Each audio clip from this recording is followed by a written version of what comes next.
Bonjour, vous êtes sur Plan B. Je reçois aujourd'hui à nouveau Vincent Mignereau. Bonjour Vincent. Bonjour Cyrus. On a déjà diffusé un épisode il y a quelques semaines sur des thèmes un peu différents, un peu parallèles à ce dont on va parler ici. On va vraiment se focaliser sur l'énergie. Alors ça, il y en a qui grincent déjà des dents au non, pas lui, mais on va s'expliquer tranquillement puisque bah, tu as voilà, amené des controverses dans le domaine public sur le sujet de la transition. Tu vas nous dire pourquoi, selon de ton point de vue, cette notion même de transition pose problème. Ça va être l'occasion de parler de notions comme le renforcement synergique des énergies, avec les énergies dites de substitution dans ton langage qui ne font que renforcer l'existence des énergies fossiles et vice-versa. Donc, en cela, tu vas au-delà même de ce qu'un Fressos va appeler l'accumulation symbiotique des énergies. Bon, on va expliquer tout ce jargon, ne vous inquiétez pas si c'est du chinois pour vous. Voilà, bah, c'est pas un sujet sur lequel on est non plus 100% aligné. Moi, je vais te demander, ça va être l'occasion de te demander, est-ce qu'on peut pas quand même sortir du charbon, qui, selon moi, montre des caractéristiques différentes du pétrole et du gaz. Est-ce qu'on peut pas quand même décarboner le système électrique? Parce que pour moi, c'est relativement à portée de main, alors que tout électrifié l'est relativement moins.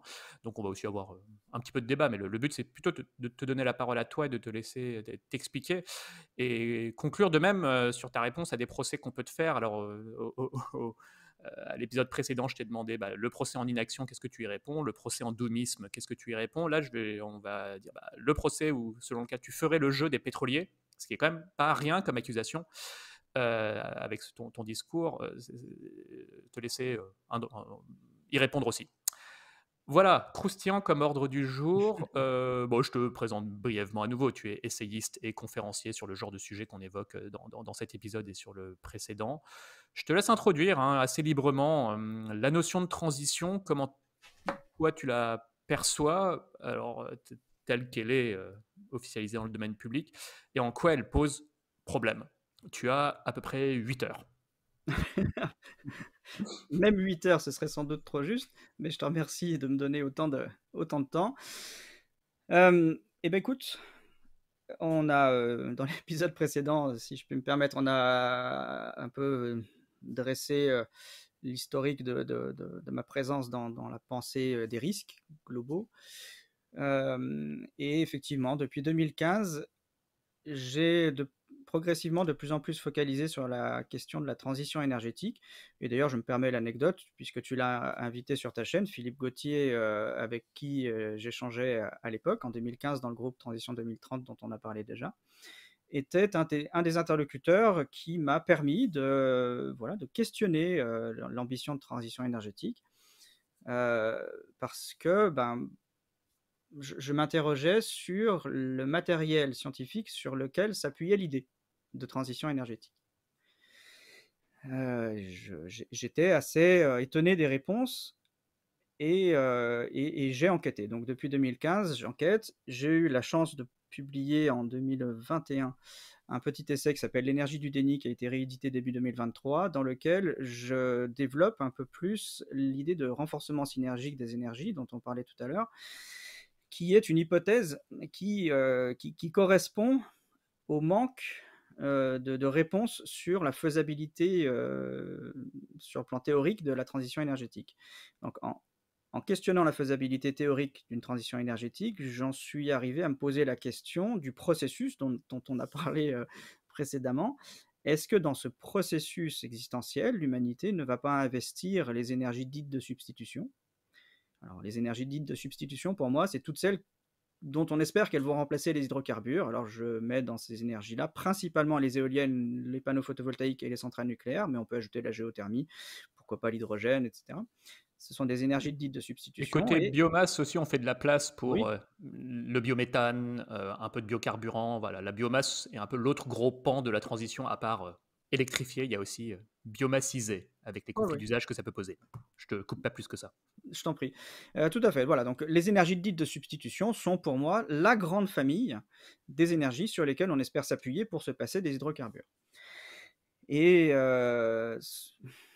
beh, j'ai demandé un petit peu, pas un petit peu, j'ai demandé régulièrement depuis 2015 aux experts les plus visibles sur les réseaux et puis après de plus en plus directement aux chercheurs de la question, au laboratoire, donc au cœur des laboratoires, j'ai demandé: «Mais enfin, sur quel matériel scientifique vous vous appuyez pour dire, eh ben oui, l'humanité en tant qu'espèce, en tant que société, on va plutôt dire, société thermo-industrielle, est-ce que les sociétés thermo-industrielles peuvent passer de la matière organique sous forme combustible que sont les hydrocarbures à quelque autre forme d'énergie que ce soit pour stabiliser leur organisation?» Voilà. Et ma surprise n'allait, jamais s'atténuer puisque je n'ai jamais obtenu de réponse. C'est-à-dire que pour l'instant, à ma connaissance et à la connaissance de ceux que j'ai questionnés, il n'y a pas de théorie cadre, il n'y a pas de démonstration empirique, expérimentale, de la possibilité. Alors la démonstration, elle peut être difficile à faire, donc on ne peut pas forcément s'appuyer dessus, la démonstration expérimentale, mais on pourrait au moins disposer d'une théorie. Alors, je vais prendre un exemple. Quand on envoie des satellites dans l'espace pour faire fonctionner le Global Positioning System, le GPS, on s'appuie sur une théorie qui est celle de la relativité, parce que si on le fait sur la théorie de Newton et la théorie de la gravitation de Newton, bah, ça ne marche pas. Parce que, effectivement, la vitesse des satellites, leur distance au sol, la masse de la planète Terre font varier le calcul du temps, tout simplement. Mais ça, c'est pas contenu dans la théorie de Newton, c'est contenu dans la théorie d'Einstein. Donc, pour faire quelque chose qui fonctionne, il faut qu'on s'appuie en science, en technique, en technologie, il faut qu'on s'appuie sur des théories.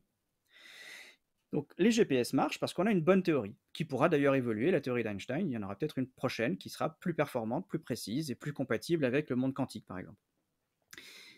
Mais pour la transition, on n'a pas de théorie.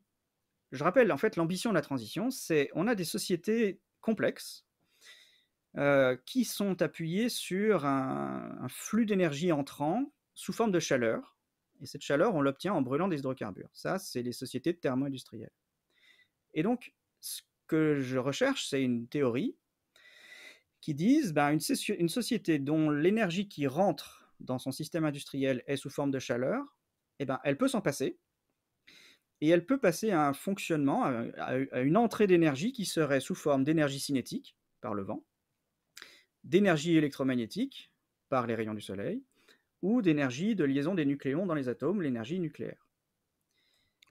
C'est ça, hein, c'est-à-dire, je confirme que c'est ça. Dans l'AIE, il y a marqué noir sur blanc. Dans le système, donc dans le scénario net zéro de l'AIE, l'électricité est la future colonne vertébrale du système énergétique. C'est écrit noir sur blanc. Et l'éolien et le solaire sont la future colonne vertébrale du système électrique. Donc par translation, je ne sais pas comment dire, l'éolien et le solaire sont la future colonne vertébrale du système énergétique, dans les grandes lignes. Hein, dans les grandes lignes. Dedans, il n'y a pas le nucléaire parce qu'il ne va pas très bien, la dynamique industrielle n'est pas au top, mais effectivement, à terme, s'il y a une relance réussie du nucléaire, alors tant mieux, c'est un plus. Pardon. Je t'interromps pas plus que ça, c'est pour dire, effectivement, c'est ça le supposé. C'est le présupposé, et donc je suis allé questionner le présupposé, et j'ai questionné les experts de la question, ils n'ont pas trouvé la théorie qui étaye ces présupposés. Bon, alors j'en suis là, on en est là, et j'ai l'impression que le discours change un petit peu. Ben voilà, je l'ai ici. J'ai lu récemment un bouquin que je vous recommande. Je ne sais pas si tu l'as lu, Cyrus, déjà. Hop, je rapproche. C'est flou, ça va se déflouter. Donc c'est le bouquin Les limites à la croissance, Meadows questions raisonnées du laboratoire STEEP de Grenoble. Donc c'est un collectif qui a choisi de répondre à des questions qu'on peut tous se poser sur le rapport Meadows, que tous les auditeurs connaissent parfaitement.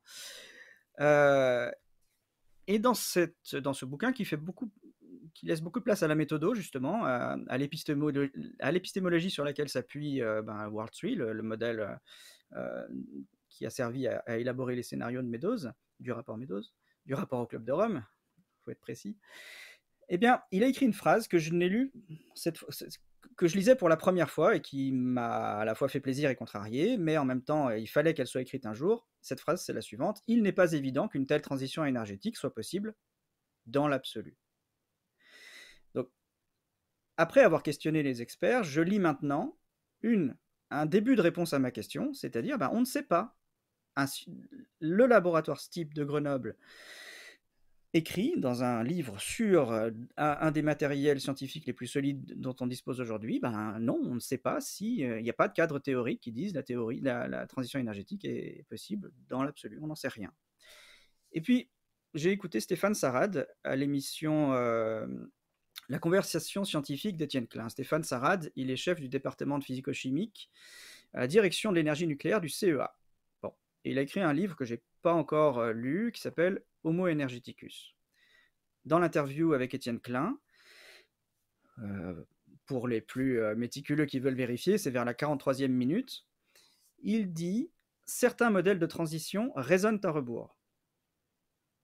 Et là encore, c'était la première fois que j'entendais ce que moi j'écris depuis un petit moment, hein. C'est-à-dire que, bah, comme tu le disais tout à l'heure, les scénarios présupposent ce qui est la conclusion vers laquelle ils doivent aller. Ils présupposent que l'électrification est une solution à la stabilisation du fonctionnement de nos sociétés thermo-industrielles et on se passera des hydrocarbures. C'est reconnu par la communauté des transitionnistes, on va dire, cette question de backcasting. Bah voilà, il faut faire net zéro en 2050-2060. Quelles sont les trajectoires qu'on peut mettre en œuvre aujourd'hui pour y parvenir? Voilà, c'est globalement ça. Je te laisse poursuivre. Mais effectivement, il y a un objectif à atteindre. Bah, on ne sait pas si on va l'atteindre honnêtement, mais si on peut l'atteindre, ils sont pas. Alors certains sont un peu péremptoires en disant non mais attendez, le rouleau compresseur des renouvelables arrive, vous allez voir ce que vous allez voir, les voitures électriques, les camions électriques, les avions électriques, oh là là, du calme. Bon, ok. D'autres sont plus modestes quand même, c'est dire bon, écoutez, on a la situation qu'on a, si on doit faire reboucler l'équation, c'est un peu ça ou rien quoi. Bon, moi aujourd'hui je ne sais pas si c'est possible. Je pose la question et il se trouve que j'ai pas de réponse sur le cadre théorique qui sous-tendrait la possibilité de le faire. Et comme je le disais, je crois, dans l'entretien précédent, je ne suis pas contre le développement par principe des éoliennes, des panneaux photovoltaïques ou des centrales nucléaires ou autre chose. C'est juste que je voudrais comprendre à quoi ça sert et que si on les développe, qu'on sache tous à quoi ça sert. Parce que si on n'est pas très très sûr de ce à quoi ça sert, c'est le risque, c'est-à-dire que ça soit détourné, instrumentalisé, et on pourrait on pourrait commencer à l'observer, ça pourrait être détourné pour ne pas réduire les émissions de CO2 et plutôt servir l'industrie des fossiles. Bon. On va y revenir. Hein. Oui, oui. Peut-être juste, j'aurais dû le dire en introduction quand même. Bon, cette histoire de transition, elle date pas d'il y a 4-5 ans. Ça fait quand même un moment que les rapports du groupe 3 du GIEC se suivent et qu'il y a des trajectoires. Alors voilà, dans l'épisode précédent, on a un petit peu parlé de ce qui était évalué comme ayant du potentiel au début des années 2000, donc principalement nucléaire et capture de carbone, et ça n'a pas marché. Mais ça fait quand même un moment que certains disent ah, les émissions sont sur le point de plafonner et baisser, et que c'est pas le cas. Il y a 2 ans, quand tu es intervenu, voilà, on aurait pu espérer que les émissions commencent à plafonner et baisser. C'est toujours pas le cas. Et d'ailleurs, sur ton site, voilà, j'ai oublié d'en parler, ton site que tu as récemment lancé, Défi Énergie, on mettra le lien dans la description. Dès l'intro, on dit bah, les émissions augmentent encore en 2023. Là, j'ai regardé les prévisions pour 2024, c'est que la consommation de charbon, au mieux plafonne, voire peut-être augmente, que la demande de pétrole augmente, la demande de gaz augmente. Alors on peut se dire, bah, depuis 5 ans, il y a un truc différent, il y a les renouvelables qui sont compétitifs, qui sont en train de se déployer à grande échelle, mais les émissions, elles, mondiales, parce qu'il y a des pays où ça baisse, elles continuent d'augmenter. Donc déjà, un truc qu'on peut se dire, c'est quand même ceux qui avaient alerté pour dire, écoutez, les 1,5 degrés, on ne va pas les tenir, voilà, bah, il reste presque pas de budget carbone. Donc déjà, on a eu raison. Enfin, sur la transition telle qu'elle est pensée et telle qu'elle est menée, déjà, pour tenir les 1,5 sans dépassement, laissons une ouverture pour les dépasser puis revenir en dessous, voilà, il reste peu de budget carbone, et même les plus de degrés, il nous reste vraiment peu de budget carbone, et pourtant, on remet un peu une pièce dans la machine. Voilà, on en est un peu là aujourd'hui, mais pardon, je te laisse poursuivre, mais pour faire un peu un bilan un peu des 20 dernières années et dire cette fameuse diminution, enfin, on la voit toujours pas trop à l'horizon. On pourrait ajouter, comme nous l'avons dit précédemment, que on pourrait observer là typiquement dans le domaine de la transition énergétique une normalisation de la déviance. C'est-à-dire que on voit chaque année que les courbes ne font pas ce qu'on attendrait d'elles, mais par contre, le discours, lui, ne change pas. Le discours d'ingénierie, la prescription, les règles, le cadre méthodologique et la prescription n'évoluent pas, s'ajustent simplement à cette déviation des valeurs de CO2 dans l'atmosphère, mais ne change pas fondamentalement. Le discours, la prescription reste identique. Et voilà, le risque, c'est que à ne pas voir que répéter toujours la même prescription, ça ne change rien, risque d'être proactif de ce qu'on n'espère pas, ce qu'on ne veut pas. Et ce qu'on ne veut pas, et je vais préciser un petit peu le cadre dans lequel je travaille, et ce qui m'inquiète. Ce qui m'inquiète, c'est à partir d'un certain moment, il est sûr, pour des raisons physiques, même si le plateau peut durer assez longtemps, que la déplétion des hydrocarbures va arriver. Alors, beaucoup se sont trompés sur la date, la période à partir de laquelle la déplétion énergétique va arriver. Bon, en fait, le mouvement d'ensemble, il est très difficile à calculer, à anticiper, à prédire, à prévoir. On l'a vu tout à l'heure. On l'a vu précédemment. Ce qui m'intéresse, c'est l'intégrale de la courbe, c'est-à-dire la surface sous la courbe à partir du moment où ça décline. L'intégrale de la courbe, cette surface-là, c'est le taux de CO2 globalement émis dans l'atmosphère par l'humanité à partir du déclin des hydrocarbures. La question que je me pose au regard du déploiement des énergies dites de substitution, c'est cette surface sous la courbe, est-ce qu'elle va être plus grande ou moins grande? C'est-à-dire, par exemple, que, évidemment que à un moment donné, ça va décroître. Les émissions de CO2 vont décroître géologiquement, ou même pour certains disent parce que la demande va baisser. Bon, très bien. Ça va descendre. La question, c'est est-ce que ça descend plus vite parce qu'il y a des énergies dites de substitution, ou est-ce que ça descend moins vite? Et cette question-là, en fait, je pense qu'on n'y répondra jamais de façon quantitative, parce qu'on ne pourra jamais calculer ça précisément. Alors je condamne ma propre critique, mais je pense que ça ne sera jamais calculable. Au titre de ce que j'ai dit du mathématicien Giuseppe Longo dans son livre Le cauchemar de Prométhée, qui rappelle qu'en fait, calculer le réel, c'est quasiment impossible pour l'humain. Calculer le réel.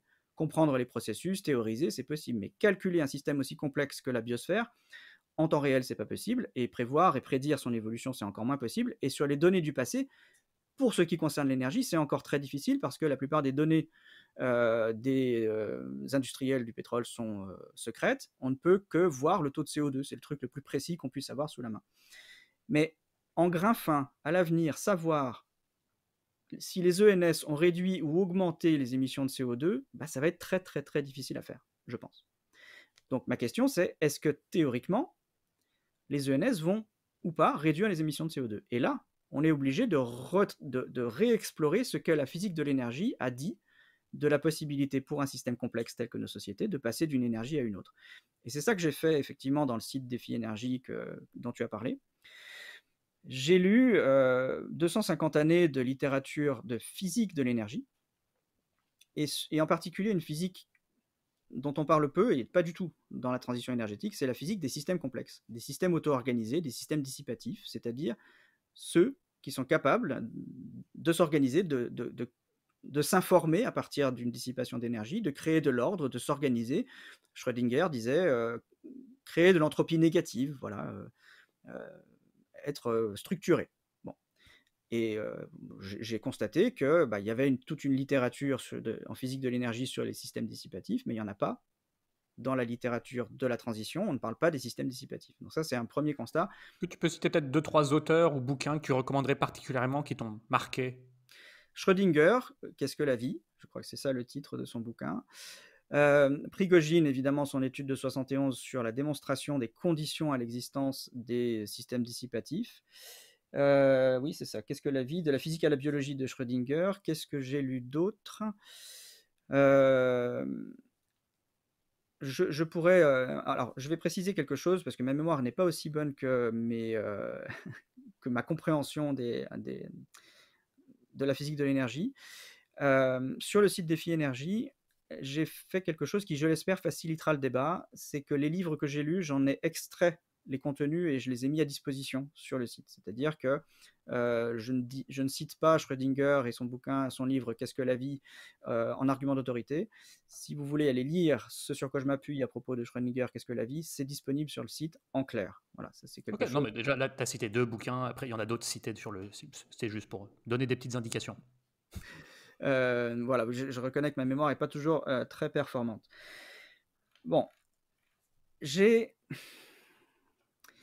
donc voilà, je me suis demandé si en fait il n'y avait pas deux champs épistémologiques différents pour parler d'énergie. Un qui est l'énergie en tant que ce qui permet l'organisation, pardon, ce qui permet la transformation. Ça, c'est l'énergie dont on parle tout le temps. Et on parle de flux d'énergie. Et de l'autre côté, il y a une autre épistémologie qui est celle de l'organisation, et on parle de flux d'organisation ou flux d'entropie pour reprendre les termes de Prigogine. Et en fait, les conditions, elles n'ont rien à voir. Je vais prendre des exemples pour être clair. Lorsque tu manges, Cyrus, tu ingères de la matière organique, qui est le produit du vivant, et ton système digestif va immédiatement transformer les liaisons moléculaires en autre forme moléculaire qui va contenir de l'énergie et de l'organisation. C'est-à-dire que immédiatement au moment de la digestion, ton système et toute la chaîne de cellules qui traverse ton corps jusqu'à ton cerveau et tous tes membres, etc., toute cette chaîne-là va créer de l'organisation à partir de l'énergie chimique contenue dans ce que tu ingères. Les sociétés thermo-industrielles, elles brûlent des hydrocarbures et au moment de la combustion des hydrocarbures, elles informent de la matière, des métaux en particulier, et elles créent de l'organisation, elles structurent des métaux, elles font des alliages, du chrome, du bore, je sais pas, de l'aluminium, de l'étain, du bronze, elle fait des alliages, elle met en forme de la matière, et cette mise en forme de la matière, du coup, organisée, va servir à structurer une société tout autour, et on pourrait parler en particulier de l'agriculture. Le feu permet d'organiser la matière qui va renforcer la puissance agricole et du coup permettre de renforcer l'absorption alimentaire puisqu'on a plus de calories alimentaires qui proviennent grâce au socle de charrue qui est en métal et plus en bois ou en os. Donc on a bien deux processus qui sont comparables, c'est deux processus d'organisation, d'accord, dans ton corps et dans les sociétés thermo-industrielles. Ce qui manque pour moi pour la transition énergétique, c'est démontrer ou théoriser qu'il est possible à partir de l'énergie du vent, mettons, donc l'énergie cinétique du vent, à partir de cette force-là, de créer de l'organisation. Est-ce qu'il est possible de faire fondre des métaux et de créer de la matière qui va ensuite permettre à toute la société de fonctionner, d'organiser la matière? Alors, jusqu'à présent, la littérature scientifique dit non pour la force du vent, dit non pour l'énergie électromagnétique et dit non pour l'énergie nucléaire. Ce qu'elle dit, c'est qu'il faut convertir ces énergies-là, la force du vent, le rayonnement solaire, l'énergie nucléaire, plusieurs fois, pour en sortie avoir de l'électricité avec laquelle on fait de la chaleur. Et là, à ce moment-là, on peut réorganiser de la matière, fondre des métaux, et en particulier fondre des métaux, organiser de la matière pour réparer les éoliennes, les panneaux photovoltaïques et les centrales nucléaires. Et de ce que je comprends, de ce que j'ai lu, et je peux me tromper, on a là deux chaînes de causalité qui sont extrêmement différentes. Quand tu manges, immédiatement au moment de la conversion, il y a de l'organisation qui se fait, et toute la chaîne dans ton corps jusqu'au résultat de ton action ou de ta pensée est faite de structures auto-organisées, de cellules qui se réparent toutes seules à partir de l'énergie qui les traverse. Dans une société faite d'éoliennes, de panneaux photovoltaïques et de centrales nucléaires, l'énergie qui rentre n'est pas celle avec laquelle la société s'organise. La société s'organise avec l'énergie qui est au cœur de son industrie, qui est la conversion de l'électricité en chaleur, mais ça n'est pas le vent, pas le rayonnement électromagnétique et pas les atomes. Et ça, selon Prigogine et selon ce que j'en comprends, ça devrait théoriquement empêcher la structure de s'auto-organiser, de maintenir son organisation. Pourquoi? Mais ça, c'est Prigogine qui le démontre. Parce qu'à partir du moment où un système consomme de son énergie interne pour s'organiser, bon, je suis obligé de résumer, de simplifier, mais il augmente son entropie. En fait, il pompe de ses propres ressources. Il augmente l'entropie de toute la chaîne de conversion depuis l'éolienne jusqu'à l'usine où on refabrique des éoliennes. C'est ce que je comprends. Lorsque j'expose cet argumentaire à des scientifiques, ils ne le réfutent pas, ils sont d'accord avec, pas avec moi, mais avec Prigogine, sur le fait que l'énergie interne d'un système, si un système essaye de se manger lui-même, profiter de son énergie interne pour s'organiser, ça ne marche pas. On va prendre un autre exemple. Je vais continuer à t'utiliser toi comme exemple, Cyrus. Je ne te le souhaite pas, mais ton système digestif un jour va être perturbé parce que tu vas subir une pathologie. Je ne te le souhaite pas, c'est un exemple. Et ton estomac, ton intestin ne vont plus être capables de transformer l'énergie chimique des aliments en organisation. Ça dysfonctionne. Donc tu pourras continuer à manger, et de l'énergie va être transférée à ton corps, mais à un moment donné, il y a quelque chose qui ne se répare pas tout seul. Et toi, tu vas essayer de compenser ce manque de réparation avec l'énergie qui est à l'intérieur de toi. Donc ton corps va essayer de pomper de l'énergie qu'il y a en lui, par exemple sous forme de sucre, par exemple sous forme d'électricité qu'il y a entre ses neurones, par exemple sous forme de chaleur, de mouvement. Il y a plein de formes d'énergie dans ton corps. Et ton corps essaye de puiser dedans pour réparer ton organe malade. Ben, en médecine, ça ne marche pas. On voit bien que les personnes qui ont un cancer de l'estomac, qui essayent de survivre malgré le fait que l'estomac dysfonctionne, en pompant de l'énergie interne, eh bien, ils- leur organisme défaille. Ils consomment effectivement leur énergie interne, il n'y a pas de doute. Une part de l'alimentation est bien encore transformée et passe jusqu'au sang et jusqu'aux cellules, donc il y a bien encore de la production d'énergie interne, mais l'organe critique, l'estomac, lui, défaille, n'est plus réparable parce qu'il a un cancer. Et donc, puiser dans ton énergie interne n'empêche pas la dégradation de l'estomac. Ce raisonnement, on le transpose à la transition énergétique. Les éoliennes, les panneaux photovoltaïques et les centrales nucléaires ne sont pas des systèmes auto-organisés. Ce ne sont pas des estomacs. Ce ne sont pas des organismes vivants, ce ne sont pas des proies pour un prédateur, ce ne sont pas des végétaux, ce ne sont pas des organismes qui s'auto-réparent, qui s'auto-engendrent. Donc, ils sont nécessairement voués à la dégradation de leur fonctionnement. C'est comme ça, ce sont des machines, rien d'autre. Pourtant, bien sûr, ces machines convertissent de l'énergie. Donc, du vent traverse l'éolienne, est converti en électricité, et ça arrive jusqu'à dans des usines qui permettent de fabriquer des éoliennes, des pièces pour réparer l'éolienne. Sauf que dans le temps, l'éolienne, elle va perdre en capacité à produire de l'électricité puisqu'elle se dégrade. Et donc le système va perdre en capacité à fabriquer des pièces de rechange pour l'éolienne.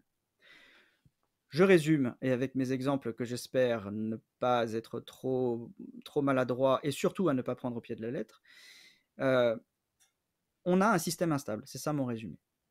Sur le plan physique, thermodynamique, sur le plan de l'organisation, un système biologique est un système qui peut stabiliser son organisation avec l'énergie qu'il traverse.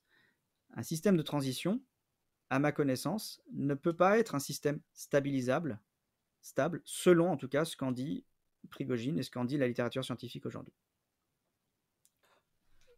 J'ai des questions, hein. Évidemment. Enfin, je pense que c'est assez clair.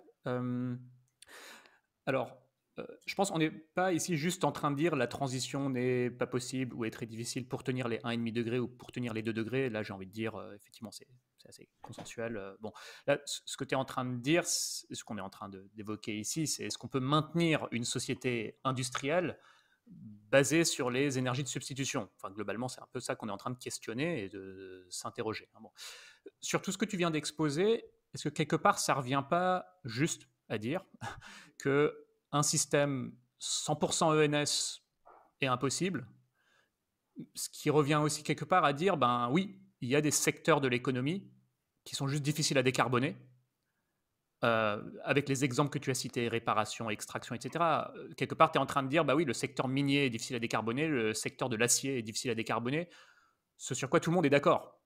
Et ce qui n'empêche pas forcément déjà de décarboner les secteurs d'activité qui sont à portée de main.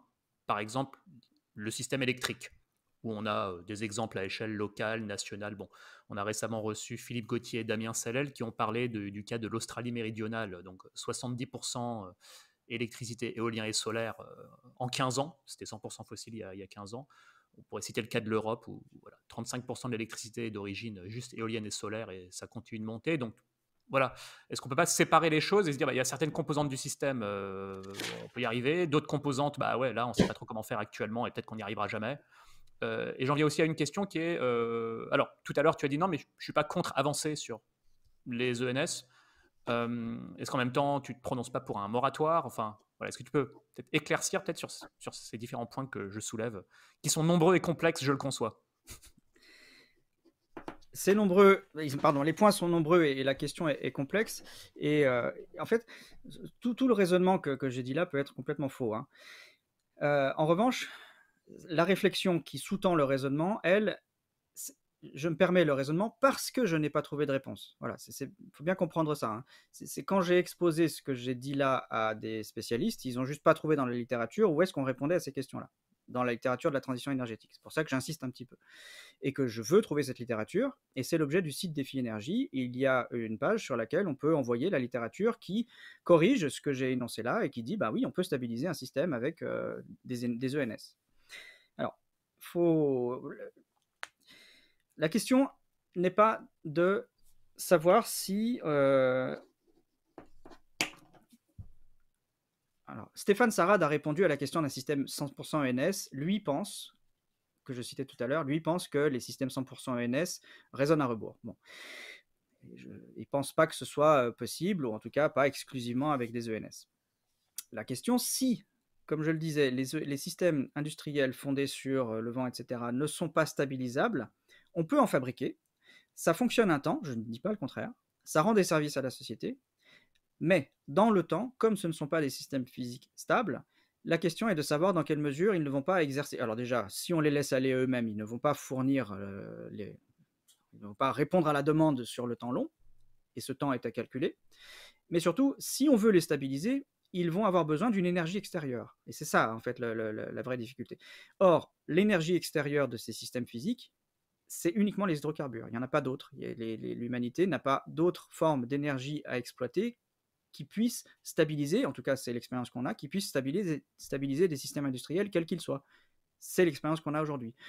Donc la question c'est, imaginons on fasse un parc d'ENS suffisamment grand et adapté à la demande, parce qu'on a fait de la sobriété, tout va bien, le monde est idéal, le monde de la transition est idéal. Il fonctionne. Que se passe-t-il dans le temps? Et surtout, est-ce que ce système ne va pas naturellement, intrinsèquement, exiger une énergie externe de plus en plus grande pour se stabiliser et maintenir le service? Auquel cas, pour reprendre l'image de l'intégrale de la courbe, on aura peut-être fait une transition, mais qui dans le temps va exiger de nouveau plus d'énergie extérieure, donc de nouveau plus de pression sur l'exploitation des hydrocarbures. C'est vraiment, la question, elle est celle de la synthèse, à partir de quoi nos sociétés synthétisent les objets de notre quotidien. Tu as parlé de tout un tas de postes dans la société qui peuvent être décarbonables. Je vais prendre une analogie. Toutes les analogies ont leurs limites, mais il y en a une qui marche bien, c'est celle du cerveau. Ton cerveau, c'est 2% de ta masse, c'est 20% de ta consommation d'énergie, mais c'est 100% de tes fonctions vitales. Voilà. Donc la question est moins, à mon sens, de décarboner des sous-postes de la société. On pourra faire des éoliennes pour des sous-services industriels ou pour alimenter localement une commune, etc. La question est de savoir si on peut décarboner l'entrée du système, ce qui permet au système de fonctionner. Et ça peut être un petit pourcentage. Je ne connais pas le pourcentage d'usines sidérurgiques au sens strict, c'est-à-dire qui prennent du minerai quasi brut, qui prennent des hydrocarbures de l'autre et qui en font du métal. C'est ce poste-là qu'il faut décarboner. C'est le moment où les sociétés font de la synthèse d'organisation à partir des métaux. Si on ne peut pas décarboner ce poste-là, en fait, on peut faire n'importe quoi derrière, ça sera toujours à cet endroit-là qu'il faudra des hydrocarbures. Donc la question de la transition, c'est est-ce qu'on peut passer de la thermosynthèse, fabriquer des métaux, des alliages avec de la chaleur provenant des hydrocarbures, à l'éolosynthèse, faire de l'organisation de métaux avec de l'énergie cinétique, de l'électrosynthèse, faire de l'organisation de métaux, de la structure métallique avec du rayonnement électromagnétique, ou avec du rayonnement, avec des atomes radioactifs, ce serait de la nucléosynthèse. Voilà, c'est ça les questions qu'il faut se poser. Alors, l'autre question que j'ai pris des notes, que tu soulèves... T'as bien fait, c'était une longue question. Tu me demandes la légitimité du moratoire. Alors, une précision, effectivement, sur le site Défi Énergie, j'envisage qu'on réfléchisse, qu'on prenne le temps de réfléchir. Le moratoire de Jean-Marc Jancovici n'est pas de même nature, puisque c'est un moratoire sur les ENR qu'il propose. Moi, je propose un moratoire sur les ENS, c'est-à-dire sur l'ensemble du projet de transition. Est-ce que oui ou non, on va réduire les émissions de CO2 en passant à d'autres formes d'énergie que les hydrocarbures? C'est ce moratoire qu'il faut faire, parce que si on avance aveuglément, sans théorie cadre, sans démonstration expérimentale, on risque de voir développer des infrastructures dont on ne connaît pas l'avenir physique et qui pourraient servir d'autres intérêts déjà, être instrumentalisé pour l'industrie des fossiles et on le voit déjà, ou juste ne pas être suffisamment stable pour nos besoins et du coup intrinsèquement exiger plus de carbone, plus de combustion d'hydrocarbures. Donc le moratoire que je propose n'est pas un moratoire pour dire attention, je suis contre la transition par principe, pas du tout. Je suis pour un moratoire pour qu'on sache pourquoi on fait cette transition. Si l'humanité décide démocratiquement, je vais prendre un peu des propos à la François Gemène. Si nos sociétés thermo-industrielles décident démocratiquement de faire nucléaire, centrales, panneaux photovoltaïques et éoliennes, euh, tout en sachant que potentiellement ça ne réduit pas les émissions de CO2, bah ok, ça aura été une décision collective à partir de ce que la science dit du truc. On ne sait pas, et ben on prend le risque que ça prolonge l'existence de nos sociétés qui restent dépendantes des hydrocarbures. Au moins, on aura pris une décision collective sur quelque chose de consistant, sur un avenir qui comprend les interrogations auxquelles la science ne répond pas aujourd'hui. Alors que si on prend des décisions collectives sur un avenir en croyant que la science a des réponses aux questions qu'on se pose, alors que ça n'est pas le cas, ça n'est pas le cas pour la transition énergétique, on risque d'avoir un énorme problème démocratique à répercussion collatérale grave. Parce que les gens vont se sentir floués, trahis, leur éolienne n'aura pas été aussi stable qu'on l'aura vendue, elle n'aura pas été aussi rentable, et d'ailleurs on voit déjà des problèmes de rentabilité, où les centrales nucléaires, on se rend compte qu'elles ne sont pas si autonomes que ça, et elles ont besoin de toute une société fondée sur les hydrocarbures autour pour être stable, etc., etc. Mais on nous aura vendu l'inverse, et la trahison perçue risque d'être fatale pour d'autres paramètres de la cohésion de nos sociétés, mais la cohésion de confiance. Voilà. Donc on en revient à ce qu'on disait tout à l'heure à propos de la présentation du discours scientifique dans le débat public. Il faut quand même apporter des garanties quand on défend une perspective pour l'avenir. Tu évoques plusieurs risques, et je voudrais, dans ma compréhension, citer les deux grandes familles de risques que tu cites. Un qui est qu'on érige un énorme système en grande partie basé sur les ENS, qui à terme n'est pas stable, et ce serait embêtant. Voilà, et pour ce faire, on est un peu dans de la théorie, on n'a pas vraiment de base empirique, on a un fusil à un coup, et pour te donner raison ou tort, bah, il faudrait attendre peut-être 50 ou 100 ans, j'en sais rien.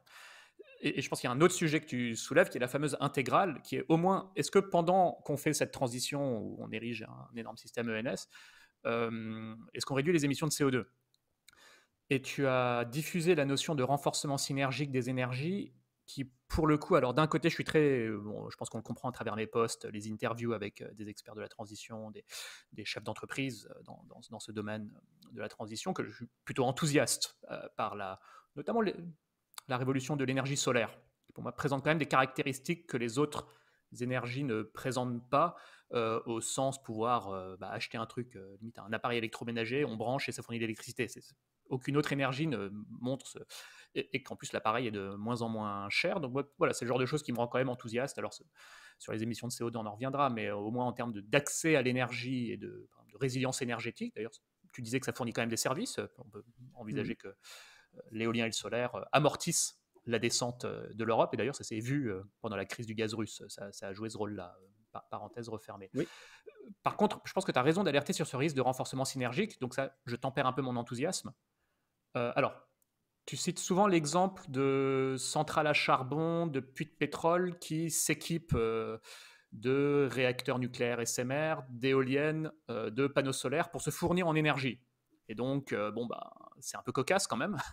Peut-être un peu symbolique à ce stade, mais quand même illustratif de quelque chose qui, et moi je me le formule comme ça, ta théorie sur le renforcement synergique, c'est est-ce qu'on ne risque pas avec ces technologies dérégulées de renforcer les capacités de destruction du système ?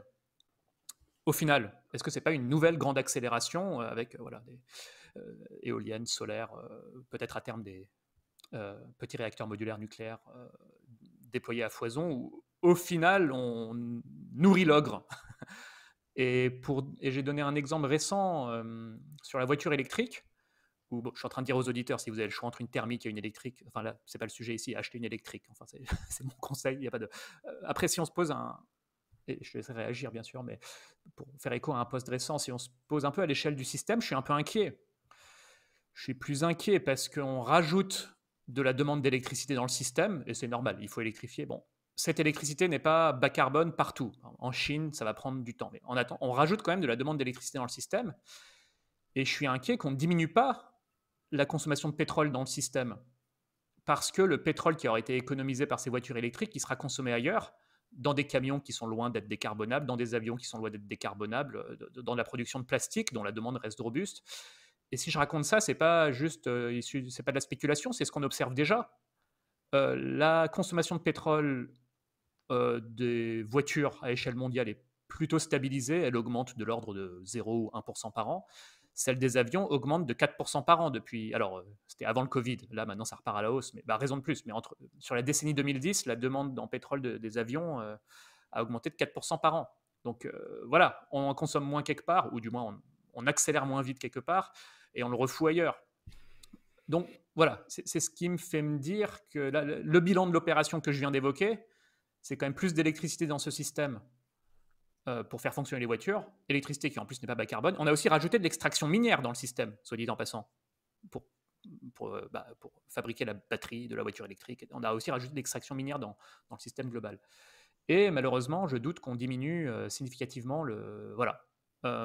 Et donc là, ce que je suis en train de dire va plutôt dans ton sens, malgré mon enthousiasme pour quand même la faire, cette transition. Donc les pompes à chaleur, l'électrification des transports, etc. Et j'ai envie de dire, l'argument sur lequel s'appuient les transitionnistes aussi, c'est de dire les systèmes alternatifs ont gagné en compétitivité économique, les éoliennes et le solaire sont moins chers par kilowattheure produit que le charbon. On peut évacuer le charbon par compétitivité économique. La voiture électrique est de moins en moins chère, bientôt sera peut-être moins chère que la voiture thermique, etc. etc. Et c'est vrai que certains arguments disent par les forces du marché, on va finir par pousser hors du marché le charbon notamment. Et je pense que ça a du corps. Mais on va pas. Je reviendrai plus tard sur le cas du charbon. J'aurais bien qu'on en parle parce qu'à mon avis, on peut quand même en sortir en quelques décennies. Mais voilà, peut-être je te laisse à ton tour développer cette notion de renforcement synergique. Peut-être que je l'ai trop fait à ta place. Non, Alors non, que c'est ton interview. aucun problème. Je te remercie parce que voilà, les exemples que tu cites sont pertinents. En tout cas, pour discuter de cette question du renforcement synergique. Alors, je vais remonter un peu en amont du raisonnement et ce que j'ai compris avec certains échanges en particulier avec des spécialistes de la transition énergétique, ce que je crois avoir compris des fondements du raisonnement de la transition, c'est que c'est pas idiot au départ. Hein. Il y a toujours quelque chose de rationnel au départ d'une idée, ou en tout cas de compréhensible. Et il y a en physique un principe qui dit que toutes les formes d'énergie sont convertibles les unes en les autres, dans l'absolu. C'est vrai. Dans l'absolu, on peut convertir l'énergie électromagnétique en énergie sous forme chimique, sous forme radioactive, ou en tout cas à force de liaison des nucléons. Dans l'absolu, hein, c'est pas des conversions simples, mais l'énergie, en fait, c'est quelque chose qui est insaisissable en tant que tel, qui n'a pas de nature propre et qui n'est que mesurable. Et cette énergie qui n'a pas de nature propre peut avoir toutes les formes qu'on puisse imaginer. Je ne développe pas plus sur les liens qu'a fait Einstein à ce sujet-là, mais surtout elles sont toutes convertibles les unes en les autres. Et donc les transitionneurs, les conceptualisateurs de la transition se sont dit, elles sont toutes convertibles les unes en les autres, donc par principe, il n'y a pas de problème à la transition, puisqu'on peut passer dans l'absolu de l'une à l'autre. Bon. Mais simplement, il y a derrière chacune des formes d'énergie des possibles et des impossibles. Bon, il se trouve que nous sommes une espèce vivante qui se nourrit de matière organique sous forme comestible. On mange des végétaux ou des animaux. Et donc, on a une source d'énergie qui est la matière organique. Les sociétés thermo-industrielles, elles ont comme source d'énergie la matière organique combustible. C'est toujours de la matière organique, c'est-à-dire le produit du vivant, mais sous forme combustible.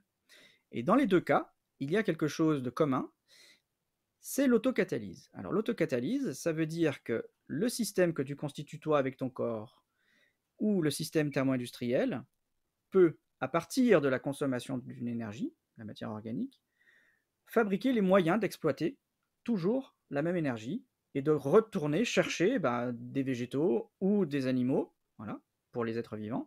Et pour les sociétés thermo-industrielles, la consommation d'hydrocarbures permet de fabriquer les infrastructures pour aller chercher des hydrocarbures. Donc l'autocatalyse, c'est lorsqu'une réaction produit le moyen d'entretenir la réaction. D'accord ? Et ça fonctionne pour les espèces vivantes comme pour les sociétés thermo-industrielles. Pour les énergies que j'appelle auxiliaires, c'est-à-dire le vent, etc., énergie électromagnétique et nucléaire, eh bien, ça n'est pas grâce à ces énergies qu'on peut fabriquer les moyens de les exploiter. Donc ce sont des catégories, à mon sens, différentes. Et pour penser, il faut pouvoir faire des catégories. Parce que si on considère que tout le réel est au même plan et qu'il n'y a pas de catégorie, pas de distinction, on ne peut pas penser, en fait. Donc cette distinction-là, elle me paraît importante pour penser la transition. Il y a une différence qualitative, observable, mesurable, testable, réfutable. C'est qu'avec les unes, on peut faire de l'autocatalyse et avec les autres, on ne peut pas. Bon. À partir de ça, on remonte l'histoire pour essayer de voir d'où vient, de quand date ce renforcement synergique potentiel. Et en fait, il est possible que les autres formes d'énergie que la matière organique, on les ait toujours utilisées comme renforcement. Lorsqu'on a mis la première voile sur un bateau, c'était pour renforcer la capacité du bateau à se déplacer indépendamment de la force musculaire qu'on mettait dedans. On ne ramait plus. D'accord ? On n'a pas fabriqué le bateau avec le vent. On l'a fabriqué avec la force musculaire issue de la matière organique. On a fabriqué le bateau. On a constaté que c'était quand même plus pratique de le laisser pousser par le vent que de ramer, donc on a rajouté une rame. On a rajouté une voile. Ça n'a pas fait du vent la source d'énergie pour fabriquer le bateau, ni du vent la source d'énergie pour ramer. C'est-à-dire on n'a pas mangé plus de vent pour pousser le bateau. Donc là, on a un exemple de renforcement. C'est-à-dire que le vent n'a pas substitué quoi que ce soit dans la chaîne énergétique, dans la chaîne de causalité là, de cet exemple. Il s'est ajouté et a augmenté la puissance en fait de la communauté qui se servait des bateaux. Les moulins à farine, qu'ils soient à eau ou à vent, eh bien, ils ont pallié, ils se sont placés à la place de l'énergie mécanique utilisée pour frapper les grains avec un pilon et en faire de la farine.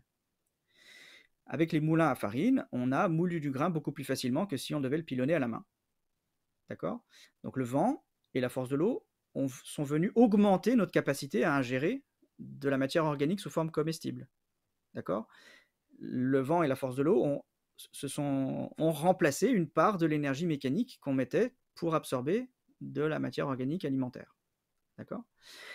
Plus tard, les moulins à eau en particulier ont servi à aider le forgeron à frapper les métaux. Parce qu'avec des marteaux à balancier, on pouvait remplacer le forgeron avec son marteau. On avait un marteau mécanique qui était animé par la force de l'eau. Voilà. Et donc le forgeron avait plus d'énergie globale pour forger ses métaux. Et donc on a utilisé la force de l'eau en renforcement. D'accord ? Donc jusqu'à présent, la question se pose de savoir si on n'a jamais utilisé le vent, la force de l'eau ou les énergies dites de substitution jusqu'à présent comme autre chose que du renforcement. Et en fait, jusqu'à aujourd'hui, on n'a jamais mangé de vent et on n'a jamais fait tourner une société thermo-industrielle avec du vent où le forgeron n'a jamais pu fondre des métaux avec le vent ou la force de l'eau. Donc en fait, la question du renforcement, elle se pose peut-être même sur le passé. Pour vérifier ça, il faut lire Victor Cour, Jean-Baptiste Fressoz ou Julien Carret, qui a fait une très bonne histoire de l'énergie et des transitions. Voilà. En fait, la question du renforcement, il faut aussi déjà la poser sur le passé. Alors maintenant, qu'en est-il demain ? Pour que ça ne soit plus du renforcement, c'est-à-dire quelque chose, des énergies qui viennent aider à en exploiter d'autres, eh bien, il faut démontrer ou proposer une théorie cadre qui dise, bah oui, on peut faire de l'éolosynthèse avec du vent, on peut faire, etc., ce que je disais tout à l'heure. Un petit diagnostic émotionnel et cognitif. J'ai l'impression qu'à partir de cette hypothèse de base, toutes les énergies sont convertibles les unes et les autres, donc la transition est possible, ce qui est un saut à la conclusion, presque un sophisme. Il y a eu un investissement émotionnel de cette assertion très fort, parce qu'on n'a aucune envie de manquer d'énergie un jour. Moi non plus. Et en plus, les énergies desquelles sont parties l'idée de transition, c'est très souvent l'énergie nucléaire, donc elle est très puissante, donc il n'y avait pas de contradiction immédiate sur l'idée d'une transition, parce que quand même c'est tellement puissant, ce serait vraiment pas possible qu'on puisse pas remplacer les hydrocarbures par l'énergie nucléaire, c'est tellement puissant. Il se trouve qu'on n'en sait rien, mais on y a cru, émotionnellement on y a cru. Et je pense que l'hypothèse, elle a été posée, de façon presque naturelle, qu'elle n'a pas été discutée au départ et qu'il y a eu une escalade d'engagement. C'est-à-dire que, bah, on a fait des modèles, on a théorisé à partir d'une hypothèse qu'on n'a pas vérifiée, qu'on n'a pas testée. Cette escalade d'engagement, elle s'est auto-confirmée. Tous les modèles répondent aux modèles qui partent de la même hypothèse dont on ne sait pas si elle est solide. Et cette escalade d'engagement a entretenu la croyance au point qu'elle n'est plus jamais discutée. Pour le cas Et du aujourd'hui, nucléaire, pour le coup, c'est un exemple assez solide qu'on a. L'exemple français, je crois, jusque dans les années 70, on consommait, je pense, un tiers de pétrole en plus qu'aujourd'hui. Alors que depuis les années 70, on a quand même fait de la croissance, on sait bon. Bah parce que à l'époque, on utilisait beaucoup de pétrole pour produire de l'électricité, pour faire avancer les trains, pour tout un tas de choses. Et le nucléaire, qui n'a pas été fait pour décarboner l'économie, ça a été fait pour voilà, le grand programme nucléaire français, le plan Mesmer, c'était pour gagner en sécurité énergétique. Euh, Heureusement, soit dit en passant, que le nucléaire est bas carbone, sinon on aurait un pays très climato-sceptique. Bon, parenthèse refermée. Bon, bref. Parenthèse inutile refermée, mais rigolote, comme Uchronie. Non, mais voilà, on a quand même baissé la consommation de pétrole. Alors, ce n'est que la France, mais pourquoi est-ce que ce serait pas applicable à d'autres échelles, même si la France n'est alors, pas 100% décarbonée, mais une bonne partie du chemin a été faite, de se rendre moins dépendant du pétrole et d'organiser la société autour de beaucoup d'usages qui sont électrifiés. Hein. Les trains ne l'étaient pas. Voilà. Une grosse partie du système ferroviaire, du système électrique français, fonctionne à base de nucléaire et de plus en plus aussi éolienne. je rebondis sur cet argument qu'on entend tout le temps, hein, qui est certains pays sont plus décarbonés que d'autres. Je suis désolé d'être affirmatif là-dessus, mais ça n'a aucune valeur. Pardon, Cyrus, je suis catégorique, mais ça n'a aucune valeur. La France n'est pas un pays isolé de l'économie mondialisée et n'a pas inscrit le développement de son nucléaire indépendamment du développement d'autres pays avec lesquels elle a été en marché, en échange marchand et de matières premières et de ressources et d'énergie et de produits finis, enfin de tout ce qui fait l'économie mondialisée. Donc, si on veut conclure la France a une énergie moins carbonée que les autres pays, il faut pouvoir, dans le modèle, refaire une histoire de la France sans toutes ces interactions historiques avec les autres pays du monde. Et là seulement, on aura la possibilité de dire oui, la France est un pays décarboné qui fonctionne en tant que tel, indépendamment des autres pays très carbonés. Sinon, enfin, c'est très difficile parce que il y a des arguments qui paraissent être des évidences et qui sont ramenés tout le temps dans le débat, sauf qu'ils n'ont aucune consistance. Faire une généralisation à partir d'une observation en système isolé, ça ne peut pas tenir. Je vais me faire lyncher, je sais, juste parce que je dis ça, parce que ça ne va pas être compris. Dans le débat, il est évident, deux choses sont évidentes, paraissent évidentes. Les observations en système isolé sont des preuves à plus grande échelle. Mais jamais. La science n'a jamais validé ce truc-là. Non, alors le système français est isolé, mais on va dire le système électrique français, bon maintenant il est interconnecté avec l'Europe, le système électrique qui permet d'allumer une lumière ou de faire avancer un train, là pour le coup, bon, il est un peu isolé. Enfin, je ne sais pas si je me fais comprendre. Le système électrique, c'est quand même quelque chose en soi qui fonctionne. C'est ça que je veux dire. Il y a des systèmes électriques plus décarbonés que d'autres. Voilà. On en Alors, revient un peu à la discussion de tout à l'heure, mais c'était ma remarque. le système électrique est une composante du système. Les moyens qui ont été obtenus par la France pour construire ce sous-système électrique sont des moyens qui ont été extraits de l'économie mondialisée qui est carbonée à 80 et quelques pourcents. C'est ça Oui. le raisonnement. Voilà. Donc, tant que tu ne peux pas dire la France est capable de fabriquer son sous-système électrique décarboné toute seule, indépendamment de son inscription à la biosphère, puisqu'on parle de mine de ressources et de l'économie, bah, l'argument ne tient pas, ne peut pas tenir. Mais je sais qu'il est ramené en permanence. Il y en a un autre qui est ramené, tu l'as donné tout à l'heure. Ça n'est pas une. L'argument, les énergies renouvelables ne sont pas chères, donc la décarbonation est possible. Là aussi, en fait, c'est un saut à la conclusion. Je vais reprendre l'exemple des moulins à vent. Il y en avait 20 000 en 1800 en France qui faisaient fonctionner toute l'agroalimentation, enfin toute l'agriculture, et qui permettait de renforcer, on l'a dit tout à l'heure, l'assimilation des céréales parce que c'était un moyen de moudre facilement le grain. Eh bien, il est sûr qu'au cours de l'histoire des moulins en France, ils ont coûté suffisamment peu cher pour être développés au nombre de 20 000 et satisfaire la demande de 30 millions de Français à l'époque, au début du 18e siècle, du 19e siècle. Donc le prix, en fait, n'est pas un indicateur, voilà, n'est pas un indicateur de substitution. C'est pas parce que les moulins ont coûté pas cher, qu'il y en a eu beaucoup, qu'on s'est mis à manger du vent. Je caricature, mais ça n'en était pas moins des moyens de renforcer l'assimilation de la source d'énergie dont on avait besoin, qui était l'alimentation. Donc l'argument prix, et là où je pourrais encore renvoyer à Jean Latreille et à ses debunks voilà, des constructions illogiques qu'on fait dans l'économie, le prix n'est pas un indicateur de réalisabilité de quoi que ce soit. Ça ne tient pas. Pardon, hein. Hem, un autre point, sur lequel on discute, plutôt en privé, mais ça vaut le coup de le faire là, c'est le cas du charbon. Je l'ai évoqué tout à l'heure. Alors autant j'ai dit, bah voilà, je suis inquiet et des histoires de renforcement synergique renforcent mon inquiétude sur le fait qu'on puisse réellement se passer de pétrole et de gaz, là dans les décennies qui viennent parce que voilà, c'est des vases communicants. D'ailleurs, bah, mon exemple du nucléaire français, voilà, le pétrole que la France consomme en moins, il est consommé ailleurs. Voilà, le système malheureusement est dérégulé, ne plafonne pas l'extraction et la consommation d'énergie fossile. Donc moi, c'est mon prisme de lecture.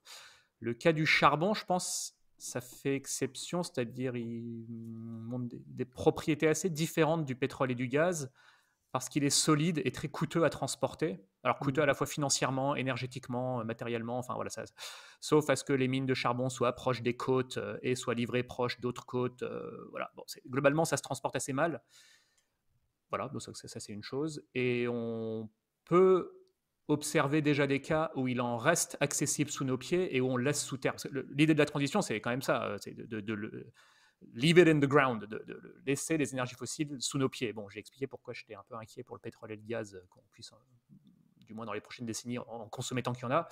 Autant sur le charbon, je me dis, bon, ben voilà, les États-Unis sont en train d'en sortir, l'Europe est en train d'en sortir alors qu'il en reste sous nos pieds. On n'est pas en train de l'exporter ailleurs. Ça, j'ai regardé les chiffres des États-Unis. Ils ne sont pas en train d'exporter ailleurs le charbon qu'ils ne consomment pas chez eux. Ça, je peux mettre la source. Bah parce que ça s'exporte mal. Voilà. Voilà, bon, les exemples locaux ne font pas des exemples universels, mais à un moment, il faut bien commencer quelque part. Dans un itinéraire, il y a des étapes qui se franchissent avant d'autres.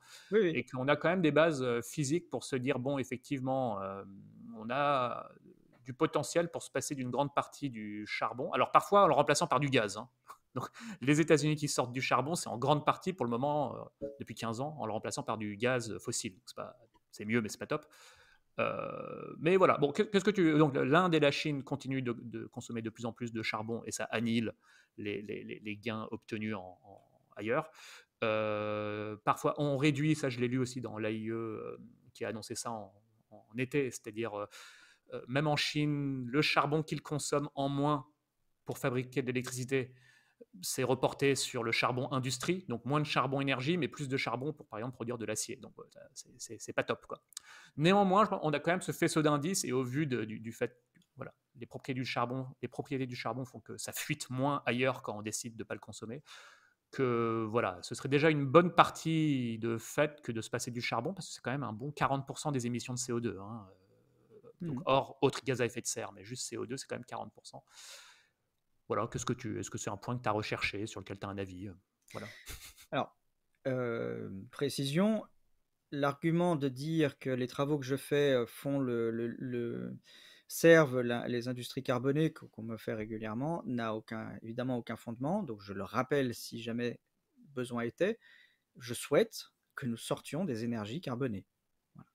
Il le faut parce que c'est une question existentielle. Il y a un potentiel, on en a parlé précédemment, d'autodestruction qui est proportionnel à la quantité de CO2 qu'on va mettre dans l'atmosphère, c'est-à-dire à la stabilité du climat demain. Donc il faut que nous sortions des énergies carbonées, il n'y a aucun doute là-dessus. Ça n'est Et pas parce notre que dépendance, notre vulnérabilité à reposer autant sur des énergies finies pour vivre, quoi. Enfin, ça aussi, c'est inquiétant oui, comme. Bon, oui, oui, oui. parenthèse Donc, refermée. mais tu as raison. Donc pour quantité de raisons, il faut que nous parvenions à le faire. Je discute juste le risque qu'on n'y parvienne pas en étant convaincu d'y parvenir. Ce sera une double peine. Donc voilà, c'est vraiment ça l'objet de ma discussion. Une double peine qui aurait des répercussions sociales, politiques et qui m'inquiète beaucoup. Pour le charbon en particulier, Je n'en sais rien, parce que la question que tu poses, elle est celle d'un avenir qui est imprédictible. Donc, je ne vais pas me cacher derrière l'incertitude ou la complexité de l'avenir pour me délester ou me défausser de cette question-là. En revanche, la seule façon qu'on aura de répondre à la question que tu poses, c'est-à-dire oui ou non, il est possible sur le moyen et le long terme de laisser du charbon dans le sol. Ça dépend de la possibilité de répondre à une demande, qui pourra d'ailleurs évoluer, baisser un temps, augmenter demain, et qui, voilà, qui ne sera pas ni linéaire dans un sens ou dans l'autre, avec autre chose que du charbon. C'est juste ça la question que je pose. Donc moi, je n'ai pas de réponse à ton inquiétude ou à ta proposition de prioriser sur le charbon pour le laisser en priorité dans le sol, en évitant tant que possible de le remplacer par du gaz, etc. En revanche, il est sûr qu'on n'aura pas de réponse à cette question si on ne sait pas s'il est possible de stabiliser une société avec d'autres formes d'énergie. C'est juste ça la question que je pose. Et Ça, effectivement, on risque à terme, bah, ça c'est sur l'autre risque sur lequel tu alertes, c'est à terme de le réextraire du sol parce que le système n'est pas stable. C'est ça ton point. merci, merci Cyrus, parce que c'est exactement ça. On a tendance à réfléchir en événement, alors qu'on est dans un processus. Et en réfléchissant en événement, on se dit, ah c'est bon, à partir d'un certain moment, on a passé un pic, donc la trajectoire, elle est à la descente, et progressivement, on garde des moyens, des moyens économiques, et on les détourne, et on continue à fabriquer des ENS. Et à partir de cette date, la transition se met en œuvre, et ça se suit naturellement, et tout va bien. Mais ça, ce sont des réflexions linéaires à partir d'un événement qui ne prennent pas en compte le processus, et le processus, lui, il n'est pas d'aujourd'hui. Le processus, il est d'hier et depuis très très longtemps. C'est un processus qui est engagé de complexification des sociétés humaines en appui sur la consommation de matières organiques comestibles et combustibles. Et donc ce processus-là, il faut le rompre. Mais ça n'est pas un processus dont on invente la possibilité de le rompre en 2023. C'est un processus dont il faut diagnostiquer les causes, et elles sont très anciennes, pour voir comment on peut influencer les causes. Et pour ça, il faut un cadre théorique et expérimental solide, ce dont on ne dispose pas. Ok. Alors, on pourra refaire d'autres. On a encore un peu de temps pour parler d'autres notions, d'autres cas de figure, etc. J'en reviens au procès d'intention sur les histoires de est-ce qu'il ne fait pas le jeu des pétroliers, etc. Peut-être développer encore là-dessus. Enfin voilà, certains te reprochent, par exemple, de partager un article du Manhattan Institute qui est un think tank pro-pétrole conservateur, etc. Bon, et c'est parfois, pour ne pas le nommer, notre ami Karim Megherbi et Philippe Gauthier qui sont passés sur Plan B. Voilà, j'ai l'impression parfois d'essayer de faire le médiateur. Merci pour Mais cette voilà, qui disent, mais c'est bizarre, ces éléments de discours de l'industrie pétrolière qui sont repris quasiment à l'identique par les Vincent Mignereau, mais pas que par les Jean-Baptiste Fressos, par les Jean-Marc Jancovici, c'est pas possible. Alors, on peut émettre des réserves sur la transition, etc. On le fait depuis tout à l'heure. Voilà, il y a des risques. Et d'ailleurs, voilà, ils font quand même, les gens que je cite, pas partie des fous furieux de non, non taisez-vous, il n'y a rien à. Bon, non, ils ont eux-mêmes, évidemment, parfois des doutes sur est-ce que ça va marcher et tout, donc ils sont pas non plus bons. Mais en attendant, voilà, c'est juste pas possible de reprendre d'aussi près des discours venant des pétroliers. Alors certes, je pense que tu vas me dire des choses du genre oui, mais c'est pas parce que les pétroliers disent que le ciel est bleu que je vais dire qu'il est vert. Bon, ok. Néanmoins, qu'est-ce que tu réponds à ça? Mais il n'y a pas à répondre en fait. Il ne faut jamais répondre à un homme de paille. C'est un arbitraire et c'est un moyen aisé de se défausser de la nécessité de répondre à la question posée. Voilà. Je n'ai rien à faire de cet argument. Ça n'est pas le cas. C'est écrit en toutes lettres dans tous mes textes sur la question de la transition énergétique. Maintenant, cessez de vous défausser de la question que je pose et apportez le matériel scientifique sur lequel vous vous appuyez pour dire on peut passer d'une société qui fait de la thermosynthèse à une société qui fait de l'éolosynthèse, de l'électrosynthèse et de la nucléosynthèse, ou une société éolo-industrielle, si vous préférez les termes, électro-industrielle ou nucléo-industrielle. Ouais, ils n'y arriveront pas, enfin, parce que effectivement, le système n'est pas conçu comme tel. Donc, effectivement, le discours, ça va être, il y a une trajectoire, il y a des secteurs plus faciles à décarboner que d'autres, on avance pas à pas. Voilà, on fait au mieux il y a une transition à faire, il faut mettre des pompes à chaleur ici, il faut mettre des voitures électriques par là, puis à terme des camions électriques. Enfin voilà, tu connais tout ça par cœur. Tiens, quand même l'exemple des pompes à chaleur, on n'en a pas parlé parce que il y Mmh. a quand même une révolution, je pense, de ce point de vue-là, je sais pas, où j'ai lu que, de l'ordre de 50 à 70 de la chaleur dans l'industrie, est basse température, de manière à pouvoir la fournir par des pompes à chaleur électriques. Donc on est dans un cas où de l'électricité produit de la chaleur avec un rendement de 300-400. Bon, qui peut servir non seulement à chauffer les maisons, les bureaux, mais aussi fournir de la chaleur industrielle. Alors pas de la chaleur à 500 ou 1000 degrés pour des fours acier, etc. Mais par exemple, dans des usines agroalimentaires ou je ne sais pas quoi d'autre, où ils ont besoin de la chaleur basse température, ça peut faire le job. Voilà, est-ce que c'est une technologie que je trouve intéressante comme ayant du potentiel Parce qu'on a beaucoup parlé des éoliens solaires nucléaires, mais la pompe à chaleur, bon, voilà, ça fait aussi partie des piliers de la transition, un pilier enfin, majeur dans les scénarios de transition quand même. Bien sûr. Parfait pour la pompe à chaleur, je n'ai pas de contradiction de principe, d'opposition de principe. Je vais reposer la question qui permettra de savoir si c'est un appui fiable pour demain. Est-ce qu'il est possible, à partir de la chaleur du sol, de fabriquer les moyens d'obtenir cette chaleur provenant du sol? Voilà. Est-ce qu'on peut, à partir de cette énergie-là, stabiliser les moyens de l'obtenir? C'est l'autocatalyse dont je parlais tout à l'heure. Mhm. Donc ça attestera de la capacité à stabiliser le système autour. Peut-être que ça ne pourra pas fonctionner pour stabiliser le système autour, mais que ça pourra fonctionner au cœur d'un système plus grand et le rendre fonctionnel, résilient, décarboner des parties de l'économie, en laissant ouverte la question de l'économie globale. Donc je n'ai pas d'opposition de principe. Je pourrais ajouter une question supplémentaire, c'est celle de la résilience des sociétés. On disait tout à l'heure, bah, oui, effectivement, cette courbe, à un moment, elle va fléchir. Mais la pente, elle peut avoir plusieurs formes. Elle peut fléchir rapidement au départ et puis se stabiliser à un niveau beaucoup plus bas qui serait assez souhaitable. Mais j'y reviens, la forme de la courbe, c'est pas tellement elle qui est importante, c'est surtout la surface et évidemment sur quelle longévité, à quelle durée s'étend cette surface. Si effectivement on tombe à un niveau très bas d'émissions de CO2 et qu'on émet sur des siècles et des siècles, on espère en tout cas que même si ça reste cumulatif, le climat en sera d'autant moins dégradé parce que ça sera moins rapide. Mais contre-intuitivement, si ces systèmes-là contribuent non pas à faire tomber rapidement les émissions de CO2, mais plutôt à stabiliser le fonctionnement global des sociétés, on aura obtenu de la résilience. Donc les PAC seront intégrés à un à un mix énergétique globalement plus résilient.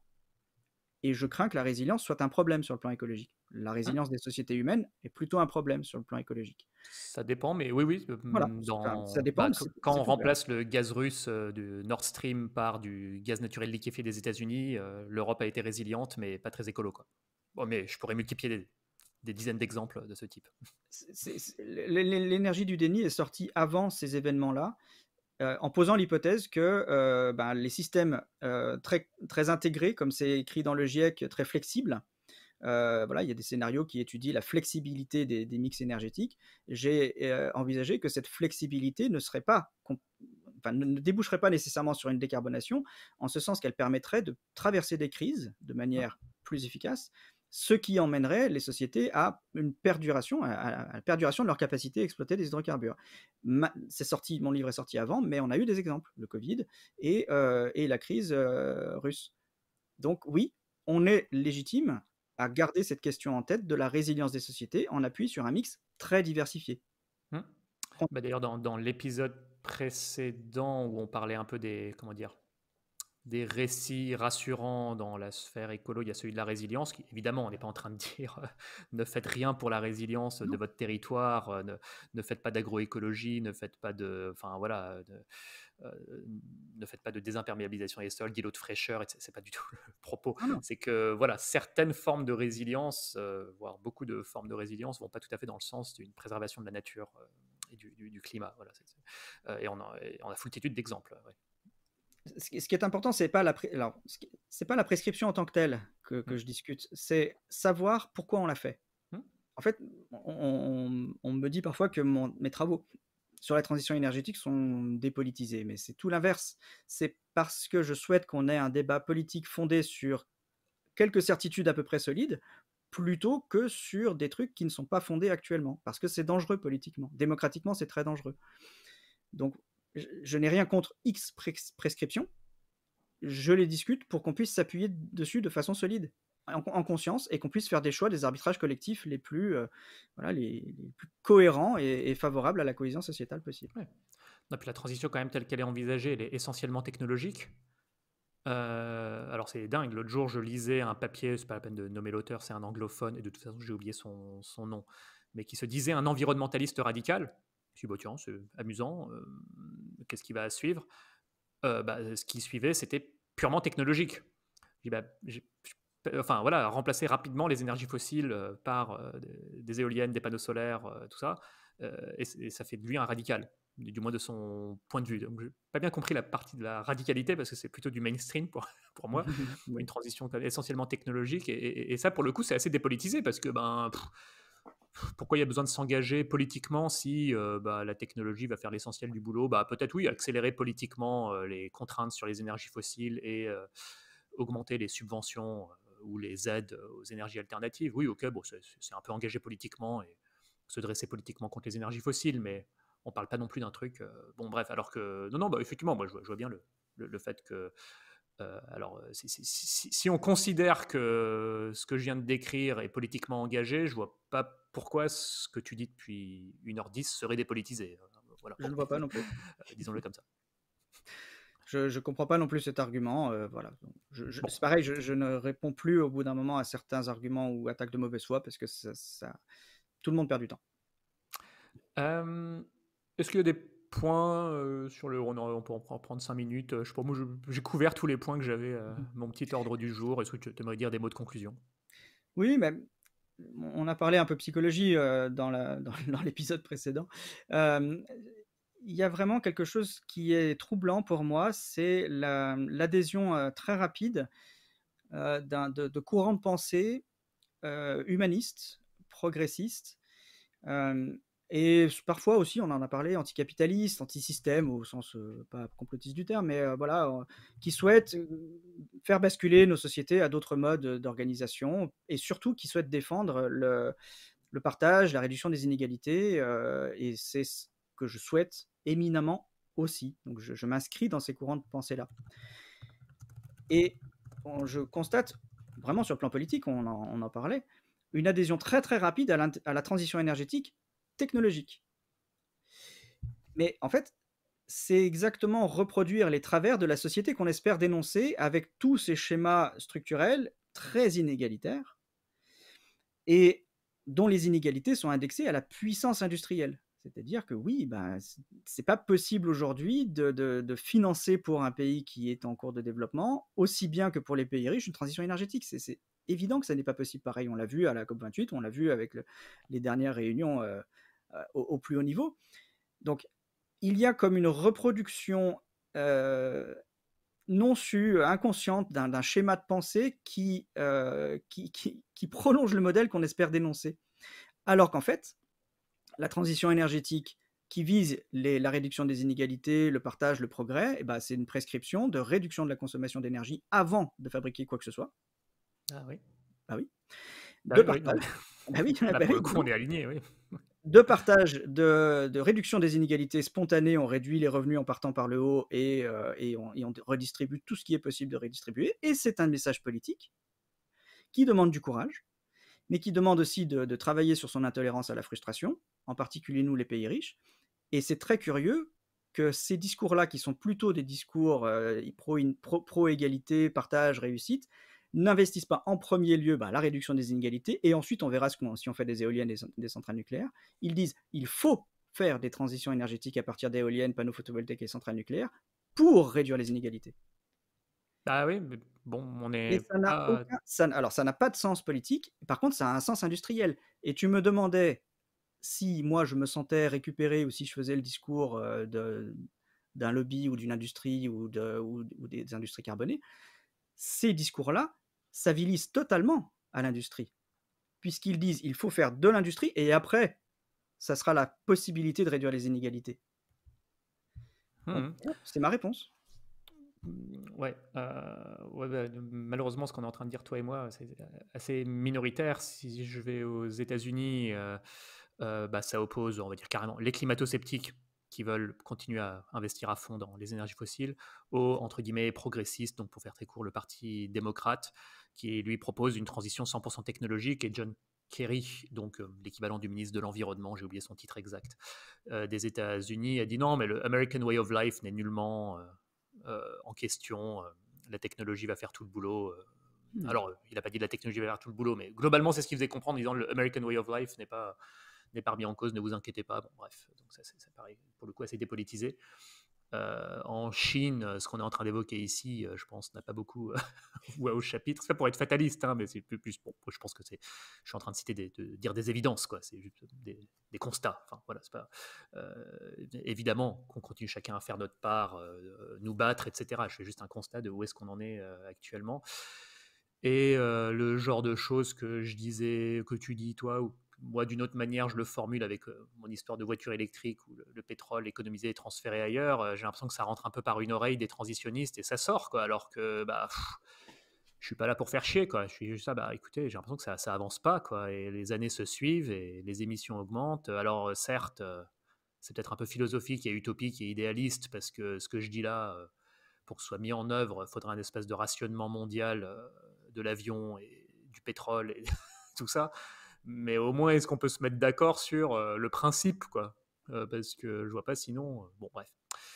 Voilà, je divague peut-être un peu, Non. mais non, non, bah, je suis un peu désabusé par moment, honnêtement, malgré des onces d'espoir par-ci par-là. Mais bon, écoute, j'ai envie de dire, je mourrais peut-être avec mes idées, j'en sais rien. Bon, bref. Mais en tout cas, non, mais si on est en 2030, 2035 et qu'on n'a pas du tout pris les trajectoires que les transitionnistes espéraient, avec parfois, à nouveau, pour certains, pas ceux qui passent sur ce plateau, mais pour certains, des discours vraiment agressifs sur non, non, mais taisez-vous, ça va marcher, c'est génial, etc. Là, vraiment, ils ont fait de grosses promesses, et si dans 10 ans ce n'est pas réalisé et que comment dire, le dérèglement climatique s'aggrave et qu'il n'y a aucune stabilisation en vue, ils portent quand même une part de responsabilité, quoi. Voilà, bon. Et Je te laisse peut-être conclure, toi, sur ces belles paroles. C'est c'est un appel à la responsabilisation. Je vais conclure là-dessus parce que ce qui fera exploser les sociétés de demain, c'est qu'on considère que les scientifiques auraient été irresponsables pendant un temps.